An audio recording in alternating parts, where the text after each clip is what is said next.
Hello friends, welcome to my channel তৃপ্তির রসিকঘর। আজকে তোমাদের জন্য থাকছে সম্পূর্ণ ঘরোয়া উপকরণে বাঁধাকপির পাকোড়ার সিম্পল একটি রেসিপি। বিকালের নাস্তা হিসেবে খুব সহজেই এটি তৈরি করে নিতে পারো। খেতেও অনেক সুস্বাদু আর পেট মন দুইটি ভরে যাবে। তো প্রথমেই পাকোড়া করার জন্য এখানে একটি ছোট বাঁধাকপির অর্ধেকটা এরকম চিকন চিকন করে কেটে নিয়েছি। এরপর এখানে দেখো একটি প্লেটে পৌনে 1 চা চামচ করে লবণ, মরিচের গুঁড়ি এবং হলুদের গুঁড়ি আর 1 চা চামচ চিনি নিয়েছি। এখান থেকে লবণটা বাঁধাকপিতে দিয়ে দিব। এখন এই বাঁধাকপিগুলোকে লবণ দিয়ে ভালোভাবে মাখিয়ে নিব। এতে করে কপিগুলো নরম হয়ে যাবে আর এগুলো থেকে কিছুটা জল বেরিয়ে যাবে। এই জলটা অনেকে ফেলে দেয়, কিন্তু আমি ফেলবো না। এতে করে খাবারের পুষ্টিগুণ বজায় থাকে আর স্বাদ এবং স্মেলও পরিবর্তন হয় না। দেখো বাঁধাকপিটা অল্প একটু হয়ে গেছে। এখন আমি এখানে একে একে উপকরণগুলো দিয়ে দিব।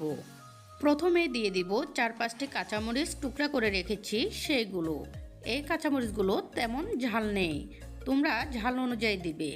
আর দিয়ে দিচ্ছি 1/2 চা চামচ পরিমাণ কালি জিরা।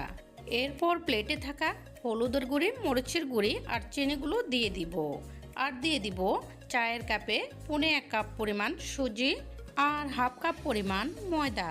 এখানে তোমরা দেখতেই পাচ্ছ অল্প একটু ভিডিও স্কিপ হয়ে গেছে।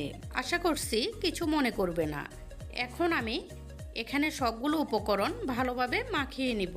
আর একটি কথা বলে রাখি, তোমরা যারা আমার চ্যানেলে নতুন, ঘরোয়া সকল ধরনের রান্নার সহজ এবং সুস্বাদু রেসিপি পেতে আমার চ্যানেলটি সাবস্ক্রাইব করে রেখো। আর যারা আগে সাবস্ক্রাইব করে রেখেছো তাদেরকে অসংখ্য ধন্যবাদ। উপকরণগুলো ভালোভাবে মাখিয়ে নেওয়ার পর দেখো বেটারের রঙটা অনেক সুন্দর এসেছে। এখন বাটিটাকে রেখে দিয়ে চুলায় একটি ফ্রাই প্যান বসিয়ে দিব। আর ফ্রাই প্যানে দিয়ে দিব পরিমাণ মতো সয়াবিন তেল। তোমরা চাইলে এখানে সরিষার তেলও ব্যবহার করতে পারো। তেলটা দেওয়ার পর তেলটা ভালোভাবে গরম হওয়ার জন্য অপেক্ষা করব। তোমরা চাইলে এখানে তেলের পরিমাণটা বাড়িয়ে দিয়ে এগুলোকে ডুবো তেলে ভাজতে পারো, কিন্তু তেলটা যত কম ব্যবহার করা যায় ততই শরীরের জন্য ভালো। সেই জন্য আমি তেলটা একটু কমিয়ে দিয়েছি। চুলার আগুনটা হাই ফ্লেমে করে রেখেছি। তেলটা ভালোভাবে গরম হয়ে যাওয়ার পর পছন্দ অনুযায়ী শেপে পাকোড়াগুলো দিয়ে দিব।